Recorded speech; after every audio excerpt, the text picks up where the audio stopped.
The X-Zone Radio Show with Rob McConnell is largely an opinion talk show.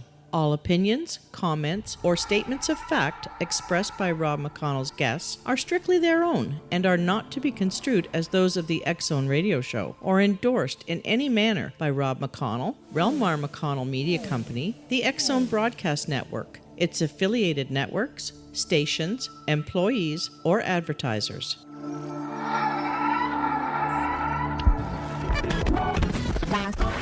All Hit Radio.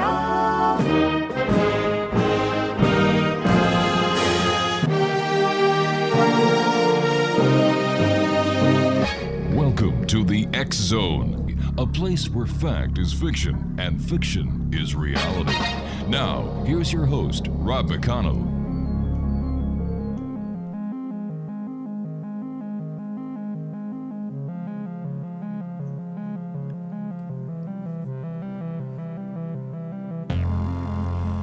And welcome to the X-Zone, everyone. I am Rob McConnell, and for the next 4 hours, I'm your host. I'm your guide as together we cross the time-space continuum to this place that I call the X-Zone. It's a place where people dare to believe and dare to be heard. It's a place where fact is fiction and fiction is reality.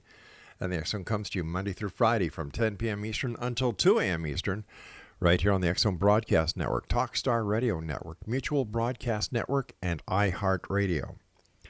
If you'd like to send me an email, it's xzone at xzoneradiotv.com, on all social media sites, X-Zone Radio TV. And to find out what we have available for you 24/7, 365 on the X-Zone channel, just visit www.xzbn.net. My guest this hour, X-Zone Nation, is Keith KOMOS. He uses his experience in the technology field to apply modern scientific techniques to help resolve cold cases. He's frequently called on to do consultation work on matters related to social media forensics, and he's the co-author of Case Files of the East Area's Rapist, Golden State Killer, a book about California's most terrifying serial killer. His website, www.coldcasewriter.com. And Keith, welcome to the X-Zone. Thank you. Good to be here. Tell me about yourself and your forensic experience. I'm fascinated by this. Well, like you were saying, I do a lot of social media forensics. Basically, when somebody goes missing or something happened to somebody and nobody knows where this person went, a lot of times they'll call me and say, can you look at their tweets, their deleted tweets, Facebook posts, deleted posts, and can you help us find out what happened to this person? And a lot of times that's what I do. I've worked on some large cases and some small cases, almost always on a volunteer basis. This is just something I do as a hobby because I enjoy technology, and this is a way that I can do some good with it. And I had never really applied these skills to a cold case before because they didn't have Twitter in 1970 or 1980. So I didn't really see how my skills could be useful. However, bringing together a bunch of data sources and running queries on it and putting in a bunch of data together really is some of the ways that some of these more complex cases can be looked at with technology. So that's what I did in the Golden State Killer case. So what was your part in this investigation? Was it the forensic side? I didn't do any forensic work to speak of in this case. What we did was more of an awareness and information kind of an approach. I had been doing some work on some more active cases, and one of my research partners came to me and said, hey, have you looked at this Golden State Killer case? Have you ever heard of this? What do you think about this? And I had never heard of it at this point. This was about 2 years ago. And I started looking into it, and 12 murders, 50 rape cases, 125 burglaries. I couldn't believe that I had never heard of this guy and that this guy was still free. And the body count was higher than Zodiac, and it was just amazing. So I started looking at it, and I couldn't find any information online. I couldn't find anything that would definitively say this is what happened and when. So we started building a website about this case. And as we did, more people started visiting it and hearing about the case, and different witnesses from the case and law enforcement and investigators would start contacting us and say, I've got this information for you. I've got this information for you. We started getting police reports. We started re-interviewing victims, and we compiled a whole bunch of information on the case and made it available online. and even did some behind the scenes work as far as bringing a bunch of yearbooks and old directories together and putting them in a database and trying to find persons of interest that matched the different dates and locations to see if we could help the investigation any. So tell me a little bit about the Golden State Killer. He committed at least a dozen murders. Now that he's been identified, we've been able to tie a 13th to him. Over 50 rape cases, and all this was in about a 12-year period, 1974 to 1986. His attacks were terrifying. He was a home invasion rapist.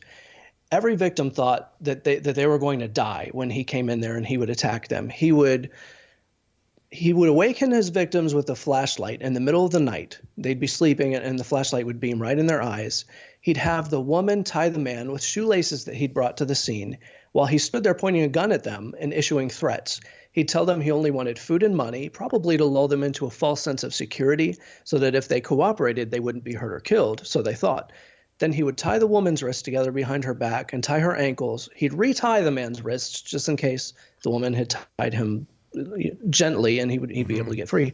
Then once his victims were secured, he'd rummage through the house, go through all their drawers, tear towels into strips to use as blindfolds. He'd turn off thermostats and anything that made noise, and he'd bring the woman into the other room and he'd stack dishes from the kitchen on the man's back so that if the man in the other room moved, he'd hear him move.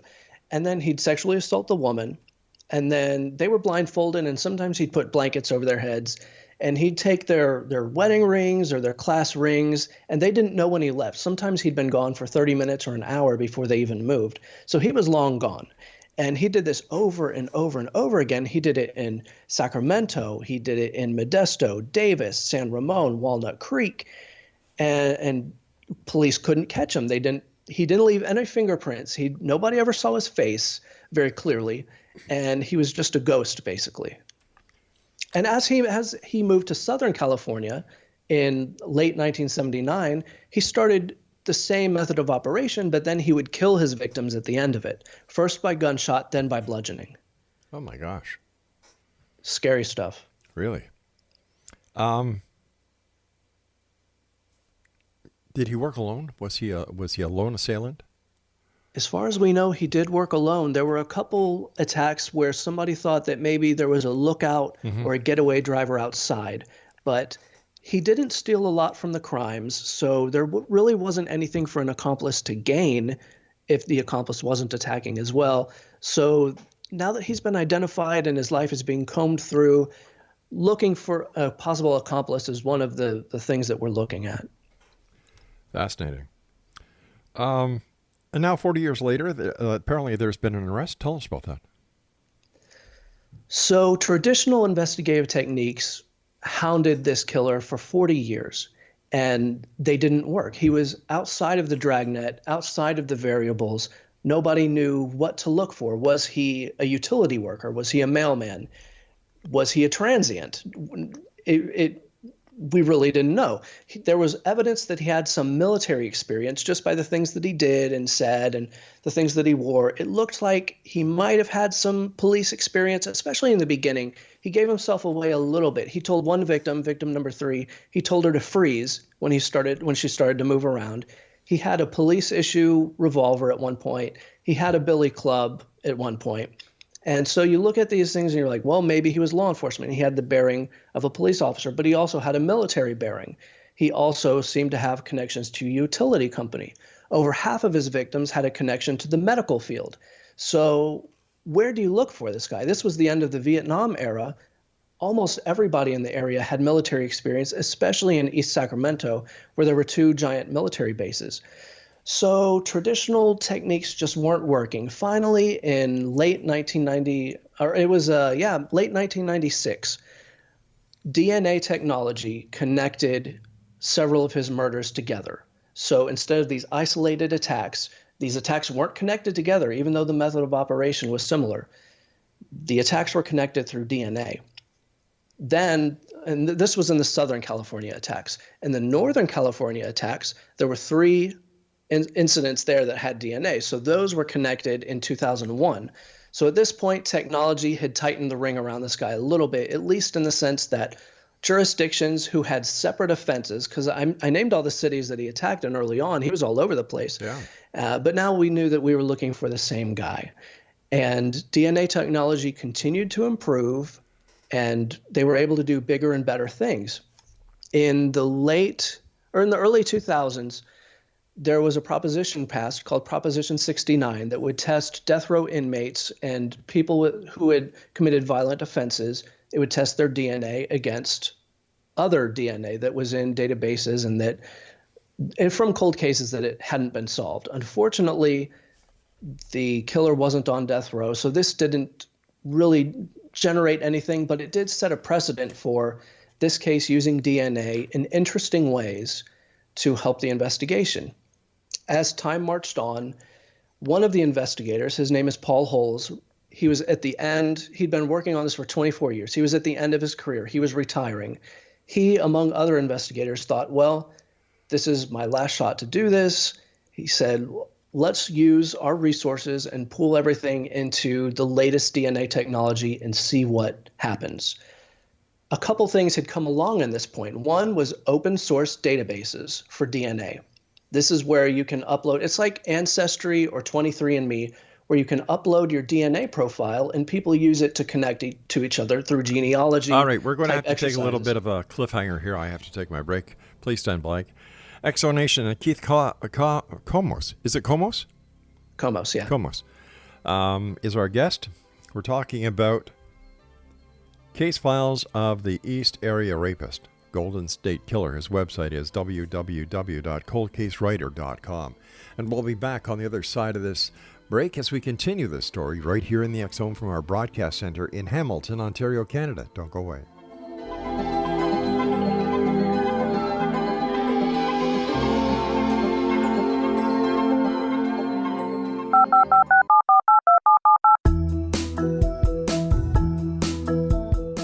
Did you know that when you're on the road with limited data or Wi-Fi, you can still listen to the X-Zone radio show with Rob McConnell, The Science of Magic with Gwilda Wiyaka, X-1, Dimension X, Space Patrol, and every minute of the X-Zone broadcast network by calling 213-401-0080, courtesy of Audio Now.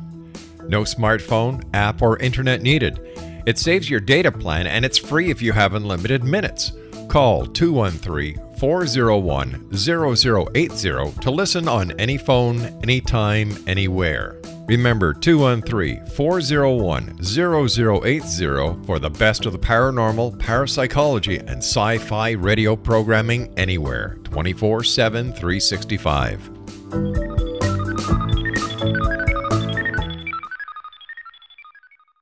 You have heard of the X-Zone? Now watch it on Simul TV, plus 500 video games, live TV channels, free video on demand, worldwide, and more. Does this sound like tomorrow's television? Well, it is, but you can have it today, right now. It is Simul TV. Simul TV offers what the others only wish they could provide. 15 exclusive channels like X-Zone, Sci-Fi, and Horror. We are worldwide. No other provider offers that. 500 built-in video games. No need to have an extra expensive system. We have them included. Free video on demand. Live streaming events from around the world. Interactive online network, and much more. Tomorrow's TV today. Simul TV. Sound too good to be true? Well, it's not. You can have Simul TV today. Sign up at simultv.com. Do it today.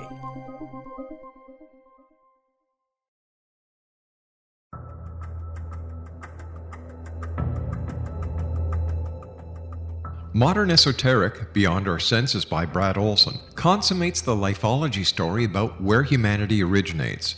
It is the lost continents, the primitive wisdom, the mythos of creation, and the rethinking of ancient history as we are taught in academia. There is much more to the story than what we have been told. As this is the first book in the Esoteric series, Modern Esoteric starts at the beginning of time and accelerates up to this modern age. Future Esoteric is book 2 in the series and takes a forward-looking position ahead of today with an open and honest examination of the ET issue and various unexplained phenomena. To discover the writings of author Brad Olson, visit www.bradolson.com. That's www.bradolson.com.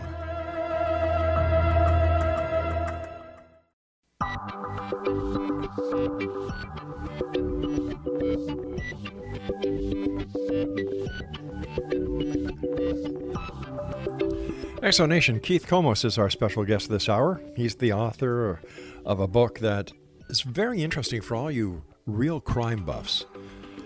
It's entitled Case Files of the East Area Rapist, Golden State Killer. His website is www.coldcasewriter.com. Now, I'm sorry we had to go to the break just before you were telling us that they were putting all this information into a database. So traditional investigative methods hadn't worked. This case was almost 40 years old at this point. We're talking about modern era, 2017, 2018. Investigators from all kinds of jurisdictions had been working on this. They'd been generating leads, going down different paths, and nothing had led to this offender. So technology had advanced to the point where they thought maybe this could be solved. They had this offender's DNA. Back when he was offending, DNA wasn't a thing. Forensic DNA wasn't in use. So he was careful about his fingerprints. He was careful about being seen, but he was not careful about DNA because how would he know that that would come along? So this was the one way that this offender could be identified without traditional investigation. So two things had happened recently. One is that open source genealogical DNA databases came into existence. These are just websites where people can upload their own DNA profile and do genealogical research or scientific research or something like that. Another thing is that familial DNA testing had come onto the scene. That means if you are a brother of somebody, you can get your DNA tested and it will tell you if you're somebody else's brother when you compare samples. So sample A and sample B are compared. You can tell if sample B is a brother or sister to sample A. This familial testing had advanced to the point where it could go all the way to fourth cousins. Wow. These are people who share great-great-great-grandparents, something like that. I forget if there's 3 or 4 greats. Either way, we're talking about over 100 years and a lot of people. We're all connected almost as far as fourth cousins go. So this is very powerful technology. What they did is they took this familial testing, this distant familial testing, and they applied it to these open source DNA databases. You don't need a warrant to do this. You don't need permission from 23andMe or Ancestry or any of these other places because this is an open database. So when they did this, they got several matches, which is exciting because now you're dealing with maybe 1,000 people as opposed to the entire state of California. So when time permitted, they whittled away at this. They excluded different people. Well, this person's a female. They can't be the person. This person is way, way, way too young. They would have been 10 years old at the first attack. So they did it, and they just kept working on it over a period of about maybe 6-8 months. And starting in about January or February, it started to really heat up, and they got a few really good suspects. I guess about 2 or 3 people had really bubbled to the top of the list. One guy looked really likely. He lived in Oregon, and they spent most of their time investigating him. They went and got a direct DNA sample, and this person was ruled out. So they thought, well, it must be one of these other guys. They started to research these people, and things started to fit with one of these suspects named Joseph D'Angelo. He had been in the Navy. He had been a police officer in 2 of the different jurisdictions that were hit, 2 of the main ones. So they thought, well, let's see what we can find on this guy. Let's maybe go get a direct DNA sample. On, I guess it was his second to last day of work, Paul Hulls, who I had mentioned earlier, who had spearheaded a lot of this research, went and he parked his car in front of Joseph D'Angelo's house. And he thought, well, do I go up and get a DNA sample? What do I do in this situation? Several times he had gone up to somebody's home and said, I'm here about an old case. Your name came up. I'd like to get a DNA sample just to exclude you. And he would do this, and sometimes the person would give a sample, sometimes they wouldn't, and then they'd go back and they'd get probable cause from a judge. Then they'd force a sample. Right. So he thought about doing this, and then part of his research had indicated that this guy owned multiple firearms. So he thought, well, I'm just not going to do that in this case. I mean, he had done it so many times before. He'd done it for persons of interest that I'd come up with. There was one that I came up with that he was really excited about. He and another agent went and got a sample directly almost the same day that I turned it in. And it didn't turn out to be the guy. But so he ended up not doing this, which is a great thing because this was the guy. Joseph D'Angelo ended up being a direct DNA match. Who knows what would have happened to Paul if he had gone to the door that day on his second to last day of work. It could have ended really poorly. So thank goodness they didn't do that. So they started following this guy. They got a DNA sample that he had discarded in a public place. They ran it. It was a match. They knew that they had found the East Area Rapist Golden State Killer. At that point, they switch into high gear. Overnight, they write an arrest warrant. It's about 40 pages. They had a judge sign it, and then they go and they plan an arrest. And some of the details are private about the arrest, but basically an officer came to his yard on a ruse, and then officers came behind him, grabbed him, put him in the car, and they took him to the jail. Once he was at the jail, they were able to interrogate him for about 7 hours. And not a lot's been released about that, but one officer told us that the interrogation was productive, whatever that means. After that, he hasn't really spoken to police, but that was how they identified this guy. It's brand new technology. It's cutting edge. It's to the point, when you look at fourth cousins, it's to the point where any serial killer who left DNA, any person who was unidentified who committed a crime and left this kind of evidence, it's possible that we may be able to track them down. The next case that they're looking at, not this particular group, but another group, they're looking at taking a partial DNA profile of the Zodiac killer. Right. And trying to identify him through that. And that would be another huge win for the justice system, like catching the Golden State Killer was. Did the Golden State Killer ever think he'd get caught? I don't think he did. He thought he was smarter than everyone. He committed so many crimes over such a long period of time, and nothing had happened. He was still living in one of the areas where he offended, Citrus Heights, which is an East Sacramento neighborhood. It's an East Sacramento area. He was still living just a few hundred feet away from some of his attacks. That's pretty brazen, but he was a brazen guy. He went on and he had a family. He's got 3 children. He's got a wife. He was living basically a normal life. He was working in Roseville, which isn't far away, for the past 20-something years. So I don't think he thought he would be caught. He even was bold enough to call victims. His last offense was in 1986, but he continued to call victims on the phone and threaten them and talk to them even after his crime spree ended, which obviously indicates that he's still alive. A smarter offender who is more afraid of being caught would have made law enforcement wonder, is this guy gone? What happened to this guy?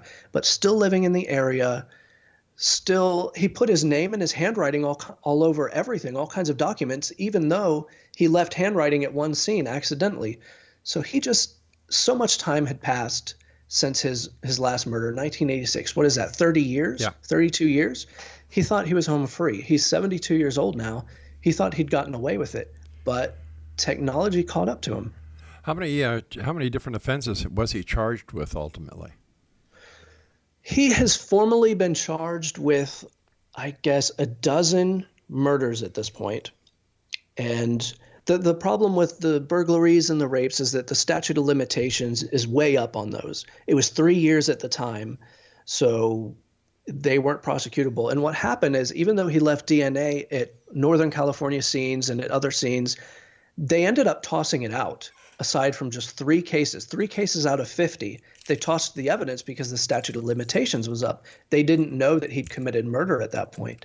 So he's only able to be prosecuted for probably 12, maybe 13 murders. There's a 13th that he committed in 1975 that we were able to figure out now that he's been identified and knowing where he lived. It's interesting because there's this East Area Rapist, Golden State Killer, these attacks in Sacramento and down in Southern California.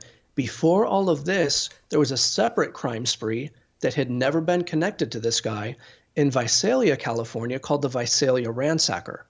And this guy, this Visalia Ransacker, committed 125 burglaries or so, committed one murder and one attempted murder.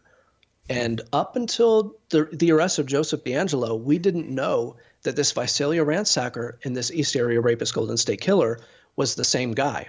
Information obtained during the arrest clinched the idea that these two were the same person. Did DeAngelo ever admit to any of the crimes? Supposedly, he talked to investigators about that. We don't know if he actually admitted to anything. And whatever he said is probably not going to be admissible because he didn't have an attorney present. But they caught him. He was bewildered. They took their chance. They got some information. And we don't really know what all transpired during the 7-hour interrogation session. He has yet to admit to anything in court. He's had a few hearings, and he hasn't entered a plea yet. He hasn't really said much of anything. He's confirmed that Joseph DeAngelo is his name and that he knows what he's being charged with, and that's it. So it's still very early in the process.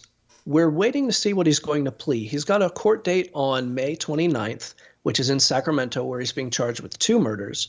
Then he's got a court date the next day in Orange County, where he'll probably appear by video. And at that court date, he's supposed to enter a plea to some of the murder charges, and we'll see how that goes. We don't really have a solid indication on whether he's going to take responsibility. Does he want to stand trial? Is he going to try to kill himself in prison or in jail? We don't know. Does he have any hope in hell of getting acquitted? There's always that small chance. The process that was used to identify him is so new and so innovative. Right. It's one of those cases where the law hasn't caught up to technology yet. Technology is outpacing it. So this may be one of those cases where the legality of his identification through DNA may be challenged. Well, let's pause here. We've got to take our news break, Keith. Fascinating story. Great work. X-Zone Nation, Keith KOMOS is our special guest, www.coldcasewriter.com, and we'll be back after this news break. Don't go away.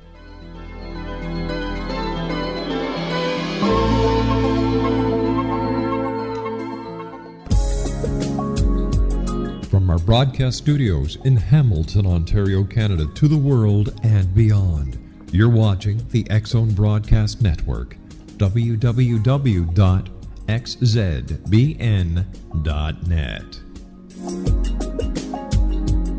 AVS Media Den. You have heard of the X-Zone? Now watch it on Simul TV, plus 500 video games, live TV channels, free video on demand, worldwide, and more. Does this sound like tomorrow's television? Well, it is, but you can have it today, right now. It is Simul TV. Simul TV offers what the others only wish they could provide. 15 exclusive channels like X-Zone, Sci-Fi, and Horror. We are worldwide. No other provider offers that. 500 built-in video games. No need to have an extra expensive system. We have them included. Free video on demand. Live streaming events from around the world. Interactive online network, and much more. Tomorrow's TV today. Simul TV. Sound too good to be true? Well, it's not. You can have Simul TV today. Sign up at simultv.com. Do it today.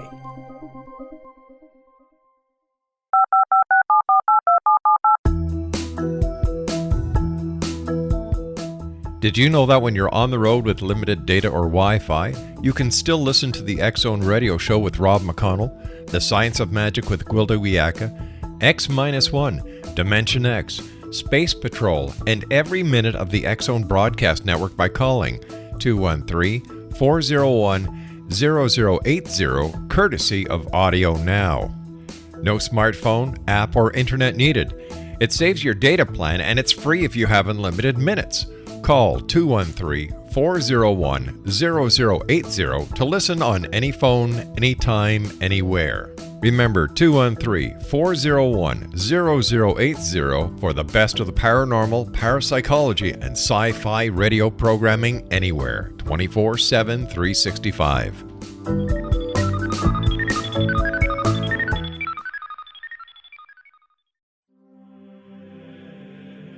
Rob McConnell here, presenting an overview for Nicholas Paul Jennings, author of a fascinating book, Amen. It presents facts revealed by Egyptologist, facts that enable us to understand why Amen is the beginning of creation of God.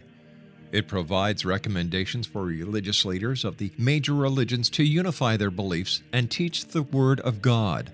Love one another. Amen informs people how mankind conceived God.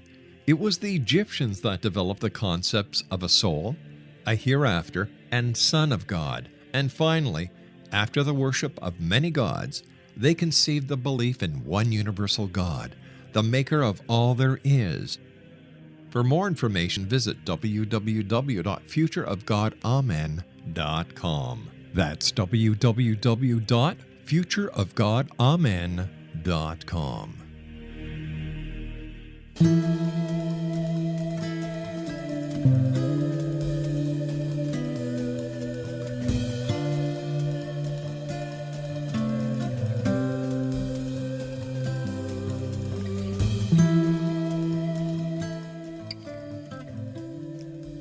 Keith, has his family made a statement, or how do they feel knowing that the person who they thought was dad or hubby is really a serial killer?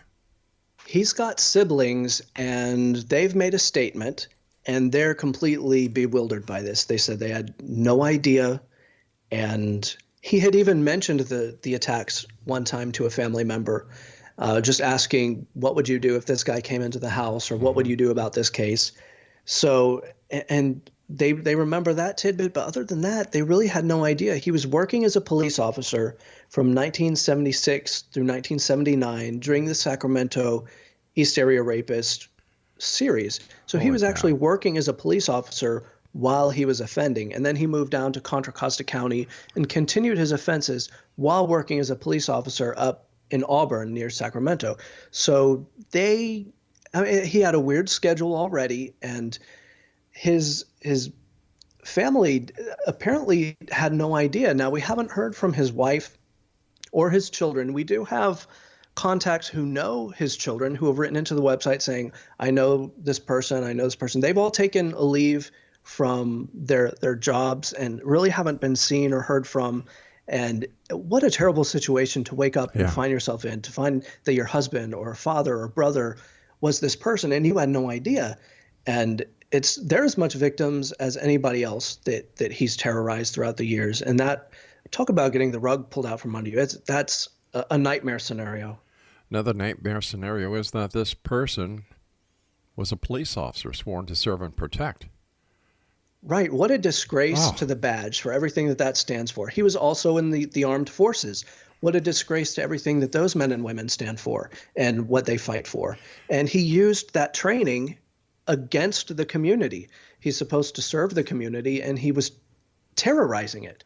So it's really a lot of the investigators that we've gotten to know a little bit better throughout this process are really taken aback by that. And some of them are taking it a little bit hard because he worked for the jurisdiction right next to theirs. And some of the police chiefs that worked with this guy back in the day have come out, and they're still alive. And they came out and said, I really had no idea that this guy was doing this.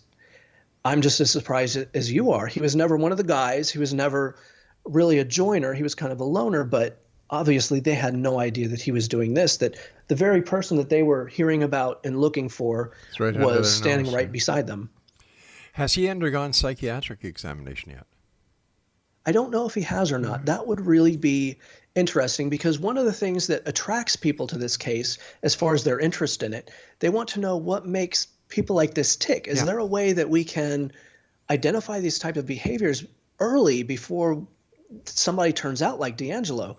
And I don't know if he's undergone psychiatric evaluation. I think so far the strategy has been to delay and get continuances of hearings, and I don't even think it's made it that far as where psychiatric evaluation would be recommended or ordered. It's going to be a really slow process, but that's going to be an interesting dive for somebody when they do get to analyze him. Was there anything in his childhood that would explain why he did what he did? Stuff has come out about the possibility that he witnessed his sister being sexually assaulted while they were on one of the bases. the military bases. And that hasn't been confirmed yet, but that would be a traumatic thing. Obviously, that happens to other people, sadly, and they never turn out like D'Angelo. But there has to be something in his past, either real or perceived, that made him that hurt him in some way, or created some sort of anger, or was some sort of environmental trigger for him to go down this path. It can't be explained by genetics, in the sense that there aren't as many of these types of people walking around as there would be if genetics was the only explanation. So there hasn't been anything real clear cut yet. We're still sort of unpacking all of the details of his life. And it's hard because we're talking about the 1960s, even the 1950s and 1970s. It's really hard to recreate that world. And so many of those witnesses have passed on, teachers and people who were with him in the military. More and more is coming out. So more will be revealed and discovered as time goes on. The scary part is that he was using his job as a police officer to target victims. He was, yeah. And that's just, wow. It's unbelievable. What was he doing in the Army? Or in the armed forces, I should say. Well, yeah, he was in the Navy. He was on a ship that went to Australia for a while. It was Vietnam related, and we really don't know a lot about what he was doing there. There was one interesting little episode where he was AWOL for 3 days when they were in the United States, and stuff like that happens.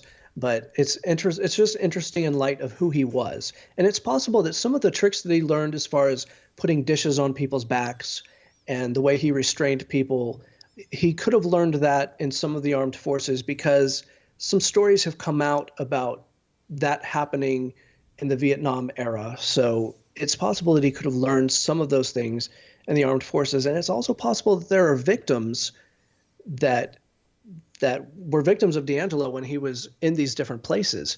And it's hard to know how far back his attacks go and how long he's been like this. A lot of questions there yet to be answered. Yeah. How long do you think this court case will be, if it ever gets to court? It could last years. There are several jurisdictions involved, several charges involved.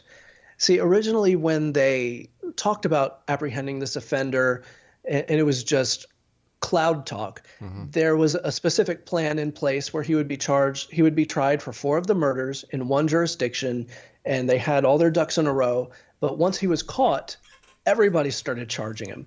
And a little bit of that was political, and a little bit of that was, wow, we've got this guy, we want to prosecute him too. Sure. It's almost criminal if you don't charge him and don't want to prosecute him. So the original plan was a bit smoother, and this they're kind of improvising and making up as they go along. The 4 district attorneys that have pressed charges against him recently met and discussed which venue they're going to be at, which charges should go first. They didn't decide on anything yet, so it's still sort of to be determined, but it could go on for a long time. Yeah, the case could go on, and this guy could just kick the bucket. Then what happens?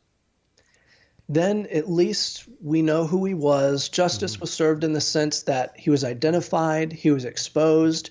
I'm not sure how much closure that actually brings somebody. I'm not even sure a conviction would bring closure to people, but at least the fear, the sense of fear that this phantom is out there and could still be out there and was still out there, at least that part of it is gone. It's sad that he wasn't caught earlier when he could be prosecuted and a life sentence could mean something. In your 70s, it's not nearly as traumatic as being locked up when you're 40. So he could die in prison. He could die in jail awaiting trial. He could kill himself. He's on suicide watch. Who knows what will happen?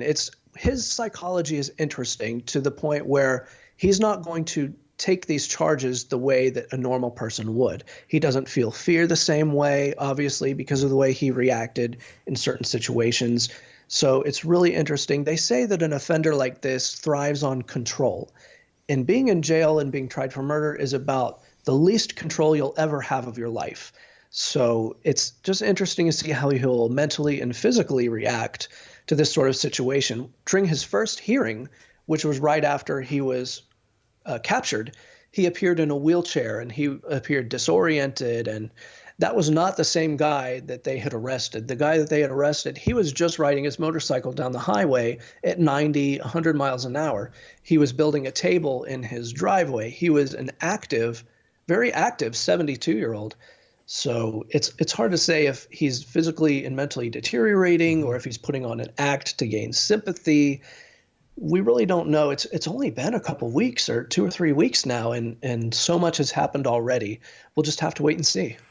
Was there any bleeding heart public defender or his own defense attorney who tried to make bail? I don't think she was bold enough to try to make bail. One of the interesting strategies the public defender is employing, and I understand she's got to do her job to the best of her ability, and it's a terrible position to be in, but she's trying very hard to humanize him. In court, she's patting him, she's rubbing his shoulders, and people look at this and they're like, what is she doing? Well, it's a court strategy. She's really got very few cards to play. She's trying to humanize him, saying like, poor old grandpa doesn't know why he's here. That's sort of a defense. But it's a very difficult position to be in. She's so far been successful in delaying a few things. She's trying to keep the search warrant and the arrest warrant sealed because there's obviously some incriminating things in the search warrant. And one of the main reasons is there's information about the rape crimes and witnesses who are passed on. That exists in the arrest warrant and search warrant. Those people aren't going to be called to testify. So if she can suppress those 2 warrants, then that evidence will never be admitted. So she's really doing the best that she can. It's a very odd position. There's even questions as to whether he should have a public defender based on the assets that he possesses, and it's just kind of a mess right now. And she may remain on the case. She may leave the case. It's hard to say, but nothing much has happened yet as far as court goes. All right, Keith, stand by, my friend. You and I have to take our final break. X Zone Nation, Keith KOMOS is our special guest. www.coldcasewriter.com, and we'll be back as we wrap up this hour here in the X Zone with yours truly, Rob McConnell, who still is suffering from his gosh darn summer cold. Here from our broadcast center in Hamilton, Ontario, Canada. Don't go away.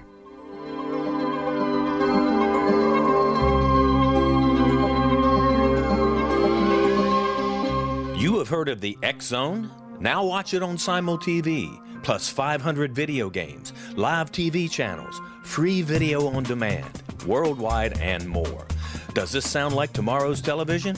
Well, it is, but you can have it today, right now. It is Simul TV. Simul TV offers what the others only wish they could provide. 15 exclusive channels like X Zone, sci-fi, and horror. We are worldwide. No other provider offers that. 500 built-in video games. No need to have an extra expensive system. We have them included. Free video on demand. Live streaming events from around the world. Interactive online network, and much more. Tomorrow's TV today. Simul TV. Sound too good to be true? Well, it's not. You can have Simul TV today. Sign up at simultv.com. Do it today. The new nonfiction book, Razor of Madness, is similar to cult movies like Clockwork Orange, Dragon's Tattoo, or The Other Side of Hell. Wayne Morin Jr. and Thomas Lee Howell expose widespread and systematic deficiencies in this thought-provoking tell-all novel. Mind control rages among scholars in law schools. Human rights are ignored while thought reform and mental manipulation are accepted practices used as behavior modification. Dr. Louis Jolyon West comes to mind. Media and public scrutiny shows that United States mental hospitals are in fact destructive murder industries. Razor of Madness expose novel details this epidemic through an in-depth professional and personal investigation. For decades, there has been a revolving door policy that still releases killers and pedophiles back into society. The maestro of mind control continues to haunt America to this very day. Razor of Madness is available in paperback or as a downloadable ebook at Amazon.com. I'm William S. Peckham. If you enjoy a good mystery with a touch of the paranormal, then you'll love my novel, From Out of the Woodwork.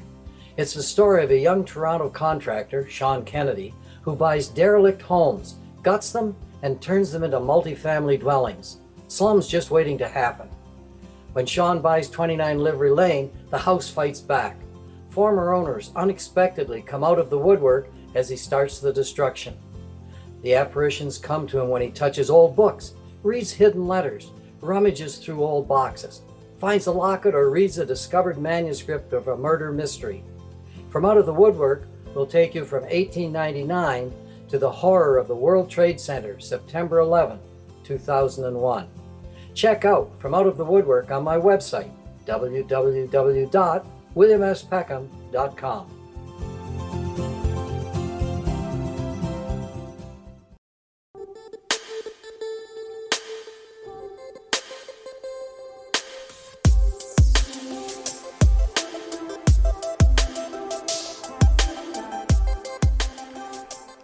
Keith KOMOS is our special guest explanation. We're talking about Keith KOMOS, who wrote a book called Case Files of the East Area Rapist, Golden State Killer. His website is www.coldcasewriter.com. First of all, Keith, thank you so much for coming on the show, and congratulations on super forensic work, my friend. Well, thank you. It was a long road for me, and I was only involved for 2 years. There are some people that have been involved in this case for almost the whole duration. Wow.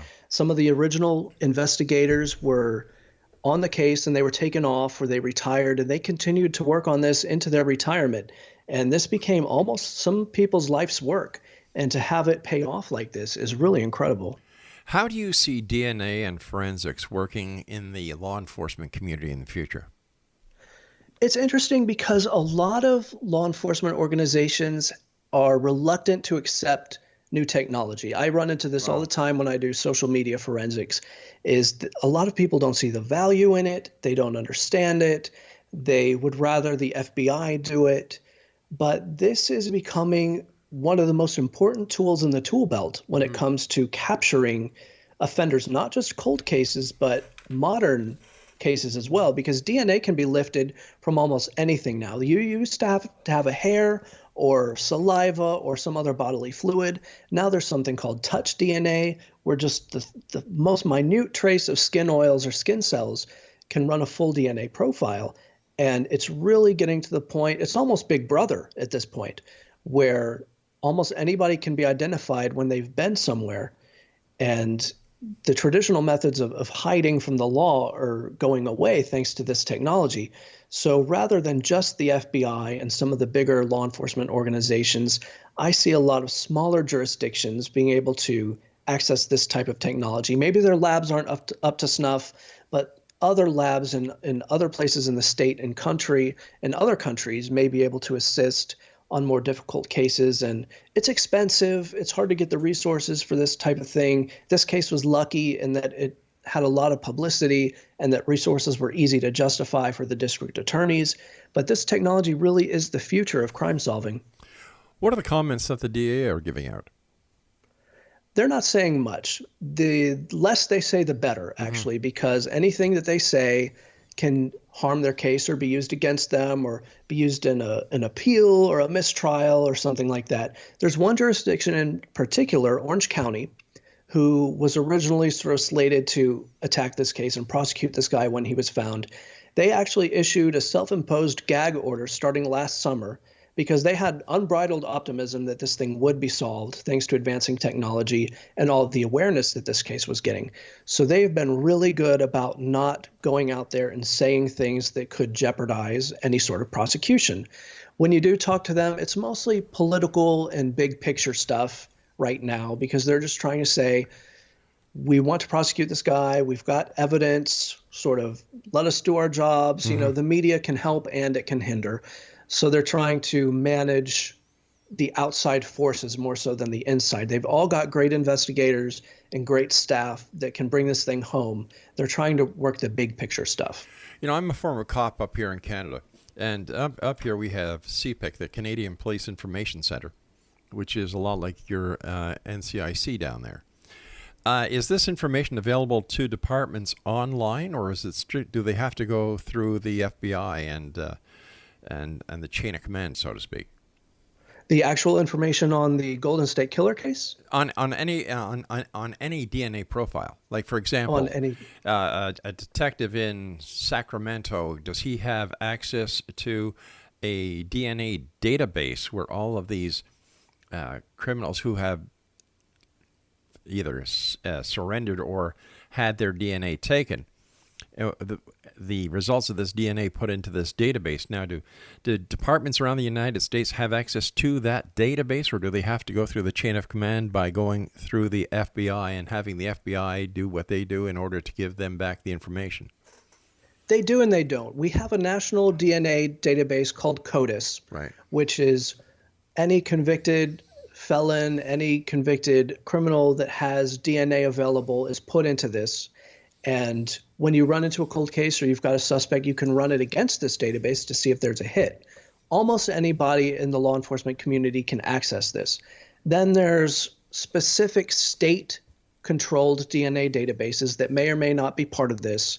And it does take a little bit of not asking for favors, but contacting people in other jurisdictions and going through some red tape to be able to run in these different databases. And then you've got cold cases in other jurisdictions that have their own profiles and their own labs that have DNA profiles on convicted killers or suspected killers and unidentified criminals that they have that's not really in any kind of database that they are running and checking themselves every once in a while. So there is an effort to nationalize a lot of this stuff. There's an effort to get more state databases online and to get all of this stuff put out there.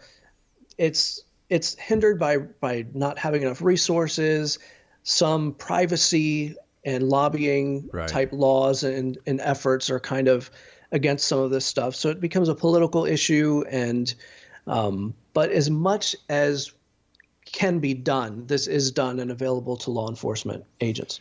What is your best estimate on unsolved cold cases in the United States? Well, there are so many crimes that are committed. One of the things we realized when we were researching this case is that the East Area Rapist Golden State Killer was not the only really bad guy operating at that time in that area and doing those types of crimes. We were finding case after case of this offender and that offender and all these other different types of rapists and killers and serial offenders that had a profile very similar, a criminal profile very similar to the East Area Rapist Golden State Killer. And in trying to tie other crimes to him, even now that we know who he is, we're finding other crimes that look just like him, but they're not him because we have DNA on those too. And there are so many crimes that occur in California is one of the biggest states. It's the biggest state. It's got the biggest population, and it's got one of the highest crime rates because it's got so much population. Sure. And there are just so many cases over there. I couldn't even guess at how many crimes there are. The outlook for solving these types of cases is good, however, because of this advancing technology, because people are becoming more aware of what's possible and what's suspicious and what's not. There are more television programs and more people who are taking an interest in true crime. And these types of cases are getting more publicity and more resources are being spent and more of these are being solved. And the outlook as far as solving and wrapping up a bunch of these is good. And hopefully these new technologies also act as a deterrent to criminals who are thinking of doing something like this or have committed something like this and may want to commit something again. Hopefully this type of case, the D'Angelo case, serves as a deterrent to criminals in the future. If D'Angelo is found guilty, does he face the death penalty? The death penalty is on the table at this point. Now, California hasn't executed anybody since the early 2000s, but the death penalty still holds that possibility, and death row is worse than regular prison, so that is still being talked about. What are your final thoughts for tonight, Keith? First of all, thank you very much for coming on the show. I love the work that you've done. Congratulations. It's nice seeing the good guys getting the upper hand for a change. This was one of the biggest wins in the criminal justice system in history. This was one of the worst offenders, and he left no clues that were actionable. He left nothing that could trace back to himself, and he still got caught. There's hope for every type of cold case and every type of victim out there. This case is proof that miracles can happen and that law enforcement does not quit when it comes up against something that seems insolvable. And it's proof that technology and the support of the public and the support of the government can help solve these cases. So there's hope for anybody who's been victimized. And there's a statute of limitations on some of these crimes, but there's no statute of limitations on the amount of work and support that people will give to help find resolution and to help solve these things. A bunch of dedicated cops working on this case made the difference, as well as some forensic people who have a lot of technical savvy like yourself. What are your final thoughts for the X-Zone Nation tonight? We've got about a minute. Well, one of the most important things to this case was that witnesses and victims kept advocating for it. When there's an injustice, it only becomes permanent if nothing is done. So cops, the public, people who support it, people who write about it, people who have any kind of skill at all. My skill is technology. How could that affect a cold case? Well, I'd put a website out there. Anybody can do anything to help move the wheels of justice in this. And the wheels of justice turn slowly in some cases, but they do still turn. We all need to be proactive. Right. Keith, thank you so much for joining us. Let our listeners know where they can get a copy of your book, and give your website out one more time. It's at Amazon.com and Barnes & Noble and all kinds of other online retailers. The website is coldcasewriter.com, and the book is Case Files of the East Area Rapist, Golden State Killer by Kat Winters and Keith KOMOS. Keith KOMOS, thank you very much for joining us, and I look forward to the next time you meet us back here in the X-Zone. Hopefully, I will not have a cold. I will do my best. Take care, Great Keith. to be here. Thanks. Nice talking to you, sir. X-Zone Nation, once again, Keith KOMOS has been our guest this hour. His website is www.coldcasewriter.com, and the name of his book, Cold Case Files of the East Area Rapist, Golden State Killer. I'll be back on the other side of this commercial break with the news at 6.5 minutes past the top of the hour as we continue here in the X-Zone from our broadcast center in Hamilton, Ontario, Canada. And you're listening to us on the X-Zone Broadcast Network, Talkstar Radio Network, Mutual Broadcast Network, and iHeartRadio. My name's Rob McConnell. I'll be back after the news.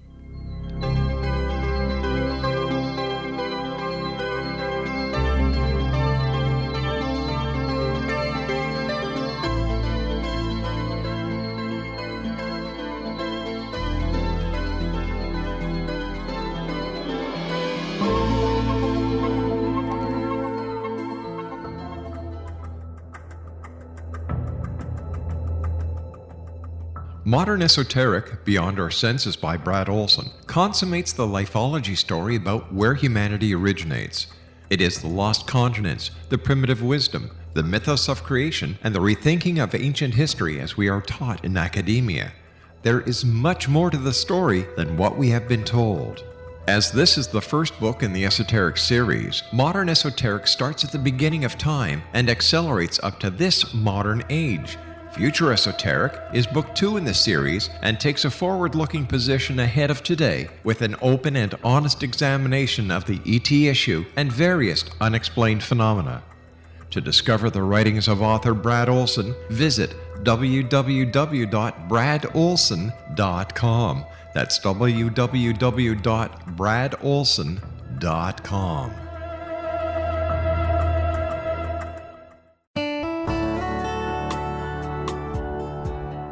Are you or is someone you know struggling with addictions, depression, anxiety, relationships, low self-esteem, lack of confidence, grief, success, and prosperity? Do you know that your subconscious belief plays a big role in the outcome of your hard work? We can help you permanently change the beliefs that may be the reason for your struggles and failures. We care about getting you the return on your investment and the results you are looking for. We can help you be free of the limitations of your past and in realizing your highest potential. We work with people by phone and Skype. For more information, visit us at www.ritasoman.com. That's www.ritasoman.com.